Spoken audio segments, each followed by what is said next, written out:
Bismillah. وَمَا خَلَقْتُ الْجِنَّ وَالْاِنْسَ اِلَّا لِيَعْبُدُونَ.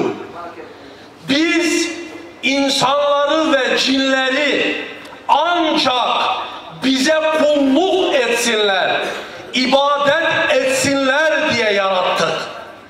Demek ki bizim yaratılış ayemiz, bu ayeti celileden de anlıyoruz ve öğreniyoruz ki Allah'a kulluk yapmak, Allah'a taat ve ibadette bulunmak, Allah'a nasıl ve ne şekil kulluk yapacağımızın programını, planını nereden öğreniyoruz?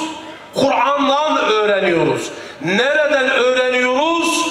Yeryüzünde Kur'an'ın yürüyen hali olan Hazreti Resulullah'tan öğreniyoruz. İşte kıymetli kardeşlerim, hayatımız boyunca bize verilmiş olan ömür müddetince, ömür mühletince Allah'ın rızasını kazandıracak amelleri ve davranışları işlemede eksiksiz bir hayat sürersek işte o zaman kurtulanlardan oluruz.